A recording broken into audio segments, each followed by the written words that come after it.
नमस्कार प्यारे साथियों, हार्दिक स्वागत अभिनंदन आपके अपने favourite YouTube channel RBSE online classes में। देखिए प्यारे विद्यार्थियों, अपन ने लास्ट 3 वीडियो के अंदर कारक स्टार्ट कर रखा है। बहुत ही इंपॉर्टेंट टॉपिक। क्यों इंपॉर्टेंट है? क्योंकि मैंने आपको बताया कि ये एक अपने आप में महा टॉपिक है, बड़ा टॉपिक है, जो अपने साथ में 2 टॉपिक को और जोड़े हुए हैं।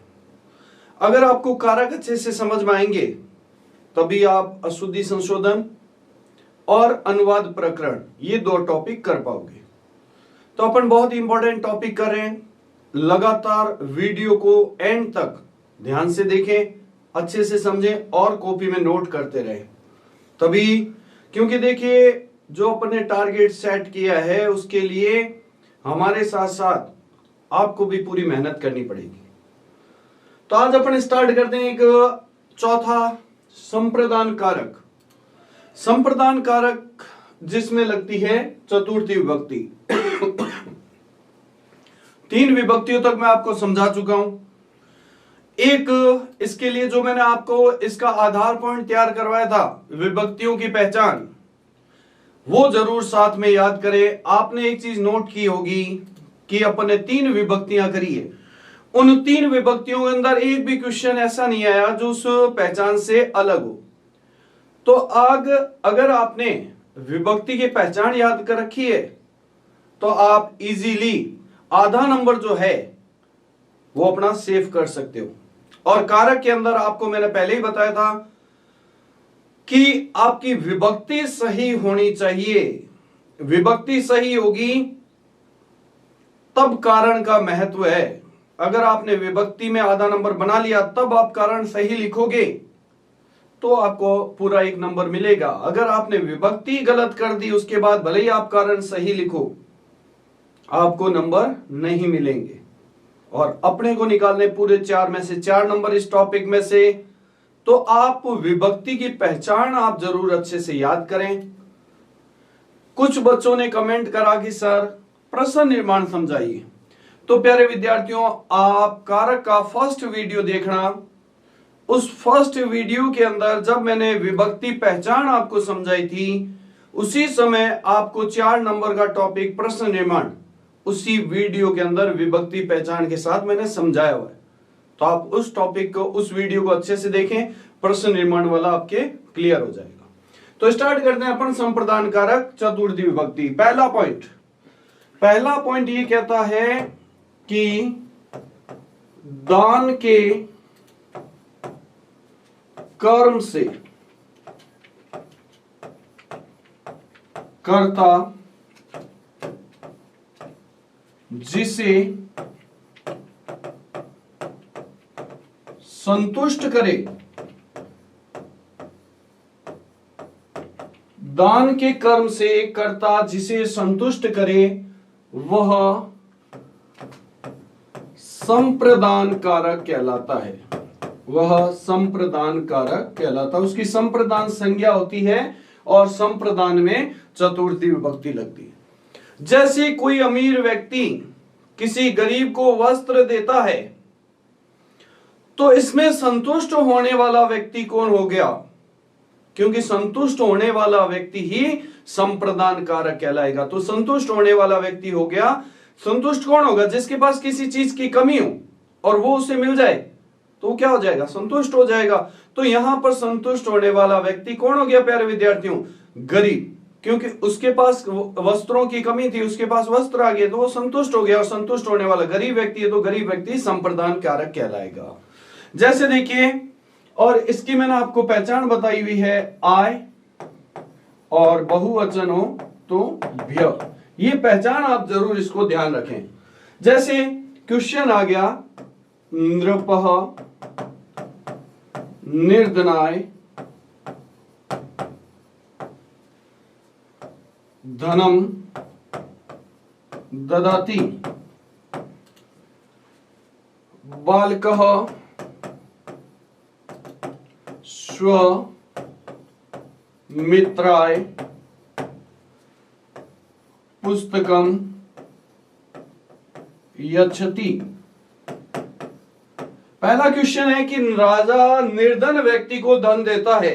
राजा निर्धन व्यक्ति को धन देता है, तो धन देकर वो किसे संतुष्ट कर रहा है? निर्धन व्यक्ति को।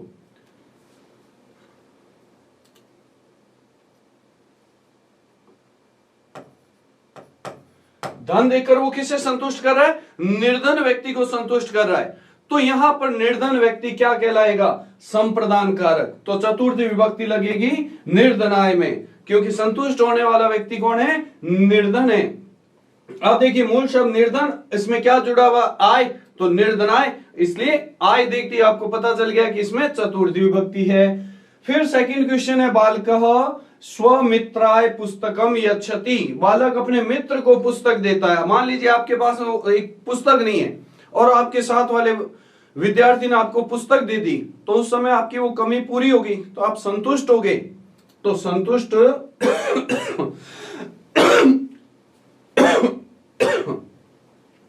यहां पर बालक पुस्तक देकर किसे संतुष्ट कर रहा है? अपने मित्र को संतुष्ट कर रहा है, इसलिए उसका मित्र क्या कहलाएगा? संप्रदान कारक कहलाएगा। तो यहां कारण क्या लिखोगे? संप्रदान कारक के योग में निर्धनाय और स्वमित्राय में चतुर्थी विभक्ति है। निर्धनाय और स्वमित्राय शब्द में चतुर्थी विभक्ति है। अब देखिए प्यारे विद्यार्थियों, कारण आपके सामने स्पष्ट है कि जो संतुष्ट होने वाला व्यक्ति होता है वो कहलाता है संप्रदान कारक, और संप्रदान में लगती है चतुर्थी विभक्ति। दूसरा पॉइंट दूसरा पॉइंट है रुच धातु के योग में। रुच धातु के योग में जिसे जो वस्तु अच्छी लगे, जिसे जो वस्तु अच्छी लगे,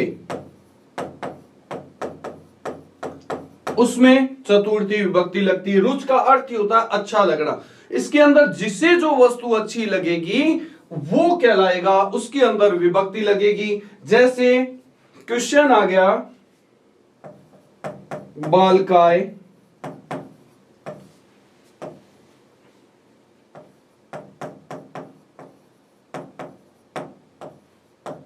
बालकाय मोदकः रोचन्ते भक्ताय रामायणम रोचते। अब देखिए प्यारे विद्यार्थियों, पहला क्वेश्चन क्या है? बालकाय मोदकः रोचन्ते। बालक को मोदकः में लड्डू, रोचन्ते में अच्छे लगते हैं, तो विभक्ति किस में लगेगी? क्या कहा? जिसे जो वस्तु अच्छी लगे। यहां पर लड्डू किसे अच्छे लग रहे हैं? बालक को अच्छे लग रहे हैं, इसलिए बालक के अंदर चतुर्थी विभक्ति है। फिर भक्ताय रामायणम रोचते, भक्त को रामायण अच्छी लगती है, तो रामायण किसे अच्छी लग रही है? भक्त को, तो भक्त में चतुर्थी विभक्ति। अब देखो मूल शब्द है बालक, आय लग गया, चतुर्थी विभक्ति है। भक्त मूल शब्द है, आय लगा, चतुर्थी विभक्ति है। अब कारण पे आते हैं। रोचनते और रोचते दोनों की मूल धातु हो गई रुच, तो रुच धातु जहां पर आ जाए उसमें कौन सी विभक्ति लगती है? चतुर्थी विभक्ति लगती है। तो अपन कारण क्या लिखेंगे? रुच धातु के योग में, ये ध्यान रखना, ये एक धातु है। रुच धातु के योग में भक्ताय और बालकाय में चतुर्थी विभक्ति है। तो प्यारे विद्यार्थियों, पहला पॉइंट है कि दान के कर्म से कर्ता जिसे संतुष्ट करता है उसमें चतुर्थी विभक्ति लगती है। और दूसरा है रुच धातु के योग में जिसे जो वस्तु अच्छी लगे उसमें चतुर्थी विभक्ति लगती है।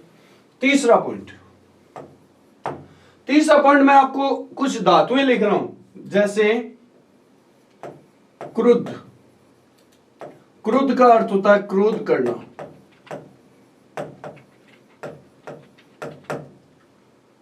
द्रोह, द्रोह का अर्थ होता है विद्रोह करना।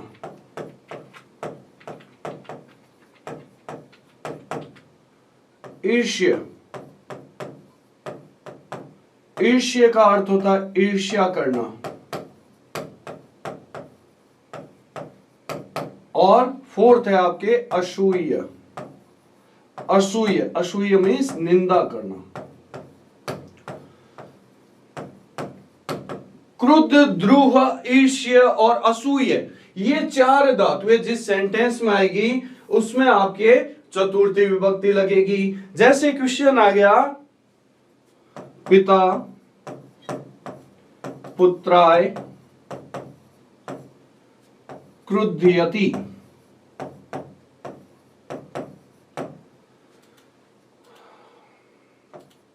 सजनः दुर्जनाय असूयति।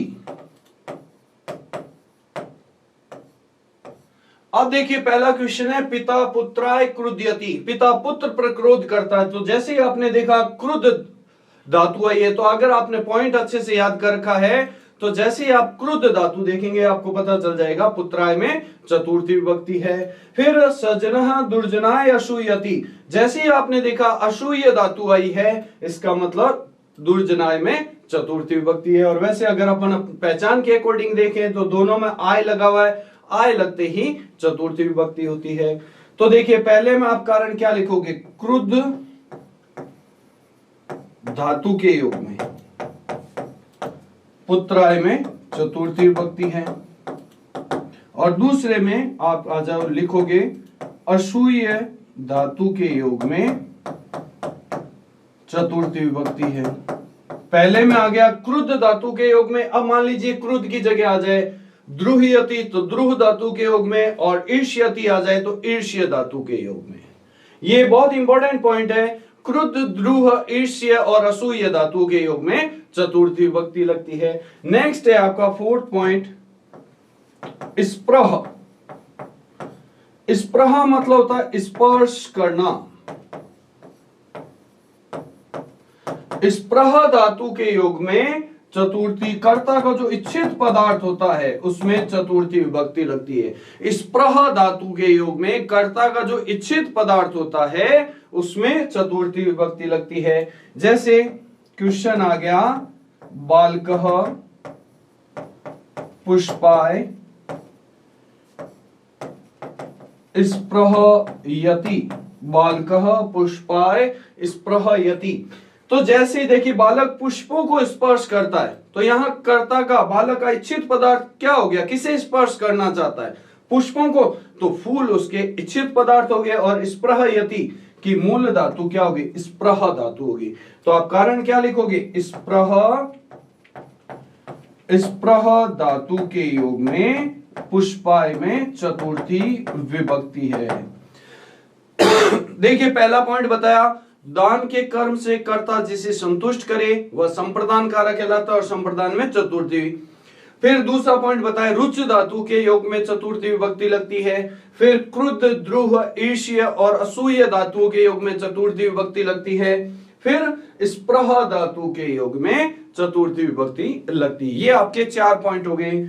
अगला पॉइंट बहुत ही इंपॉर्टेंट पॉइंट है, पांचवा पॉइंट, कुछ शब्द लिख रहा हूं। ये अभी तक रही वो धातुएं थी, अब वो शब्द है। नमः, नमः का अर्थ होता है नमस्कार करना। नमः स्वस्ति, स्वस्ति में होता है कल्याण। स्वधा,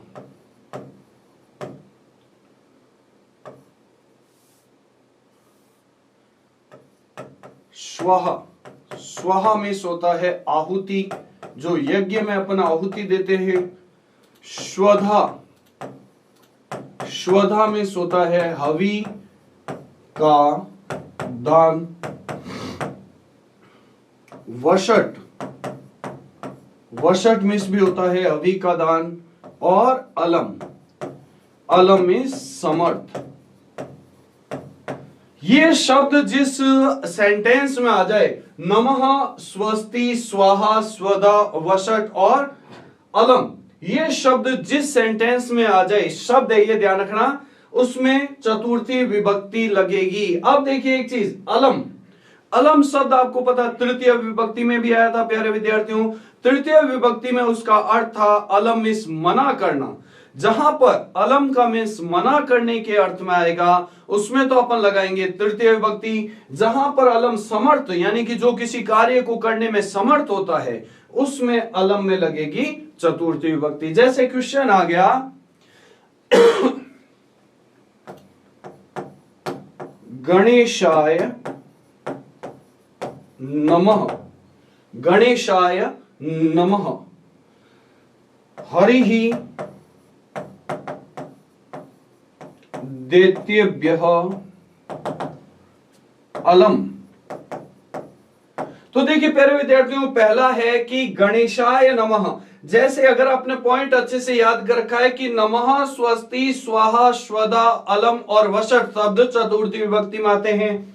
तो अगर आपने पॉइंट याद कर रखा है तो जैसे ही आपने नमः शब्द देखा तो नमः शब्द देखते आपको पता चल जाएगा कि गणेशाय में चतुर्थी विभक्ति है। वैसे भी गणेश प्लस आय, आय किस में लगता है? चतुर्थी विभक्ति में। हरि ही दैत्येभ्य अलम, हरि यानी कि भगवान, दैत्य यानी कि राक्षसों को मारने में अलम में समर्थ है, यानी कि यहां अलम आया समर्थ रूप में, इसलिए दैत्येभ्य में चतुर्थी विभक्ति है। अभ्य आया है इसलिए चतुर्थी विभक्ति है, क्योंकि भ पहचान होती है चतुर्थी विभक्ति की, मैंने आपको बताया था।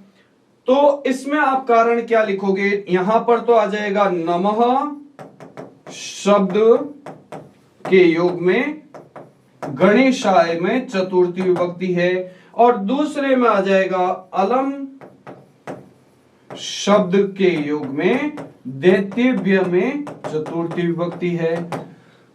नमः, स्वस्ति, स्वाहा, स्वदा, अलम और वषट, ये शब्द जिस सेंटेंस में आ जाए उसमें चतुर्थी विभक्ति लगेगी। नेक्स्ट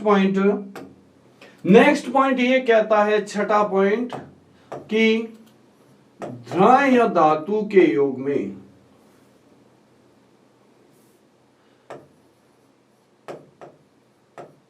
ध्रय धातु का अर्थ होता है धारण करना। धृण धातु के योग में जो ऋण दाता होता है, ऋण दाता हो, उसमें चतुर्थी विभक्ति लगेगी। धृण धातु के योग में जो ऋण मतलब उधार रुपए देने वाला होगा, उधार रुपए देने वाला होगा, उसमें चतुर्थी विभक्ति लगेगी। यहां ध्यान रखना कि जो ऋण देने वाला है विभक्ति उसी शब्द में लगेगी। जैसे देखिए क्वेश्चन आ गया, देवदत्तः यज्ञ दत्ताय शतम धारयति। देवदत्त यज्ञदत्त के 100 रुपए धारण करता है। तो यहां पर ऋण देने वाला कौन हो गया? देखिए देवदत्त यज्ञदत्त के 100 रुपए धारण करता है, तो यहां पर ऋण देने वाला है यज्ञदत्त, और अपना पॉइंट भी ये कहता है कि जो ऋण देने वाला है, ऋण दाता है, उसके अंदर चतुर्थी विभक्ति लगेगी। तो ऋण देने वाला यज्ञदत्त है, यज्ञदत्त में चतुर्थी विभक्ति लगेगी। अब कारण पे आते हैं, धारयति। धारयति की मूल धातु की धृण, धृण धातु के योग में, धृण धातु के योग में यज्ञदत्ताय में चतुर्थी विभक्ति है। धृण धातु के योग में यज्ञदत्ताय में चतुर्थी विभक्ति है। नेक्स्ट पॉइंट, 7 नंबर पॉइंट ये कहता है कि जिस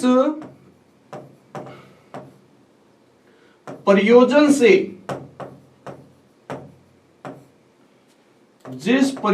से कोई कार्य किया जाए, जिस प्रयोजन से कोई कार्य किया जाए उसमें चतुर्थी विभक्ति लगती है। जिस प्रयोजन से मतलब कोई भी कारण से आप जो कार्य कर रहे हो, जैसे आप विद्यालय जा रहे हो, विद्यालय जाने का प्रयोजन क्या हो गया? पढ़ना, तो आप वहां पर पढ़ने के अंदर चतुर्थी विभक्ति लगेगी। जिस भी कारण से, जिस भी प्रयोजन यानी कि उद्देश्य से, प्रयोजन का अर्थ होता है उद्देश्य, जिस भी उद्देश्य से आप कोई कार्य करते हो उस उद्देश्य, उस प्रयोजन के अंदर चतुर्थी विभक्ति लगती है। जैसे क्वेश्चन आ गया, भक्तः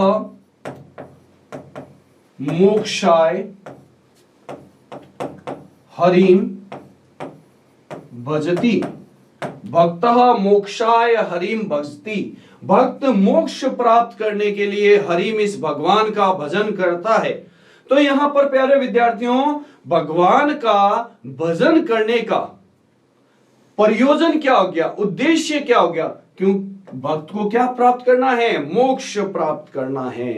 तो यहां पर मोक्ष प्राप्त करने के लिए वो भगवान का भजन कर रहा है, तो भगवान के भजन करने का उद्देश्य यानी कि प्रयोजन हो गया मोक्ष प्राप्त करना, इसलिए मोक्ष के अंदर चतुर्थी विभक्ति लगेगी। अब इसमें कारण क्या लिखोगे, मोक्ष क्या हो गया, प्रयोजन वाची शब्द हो गया, मोक्ष प्रयोजनवाची शब्द हो गया, और प्रयोजनवाची शब्द के योग में मोक्षाय में चतुर्थी विभक्ति है।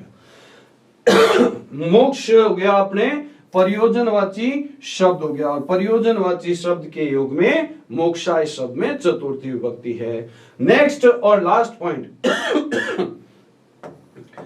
मैं 3 धातुएं लिख रहा हूं, इन तीनों धातुओं के अंदर चतुर्थी विभक्ति लगती है। जैसे पहली धातु है कथ्य, कथ्य में होता है कहना, उपदेश, उपदेश देना, और तीसरी आपकी धातु है निवेद्य, निवेदन करना।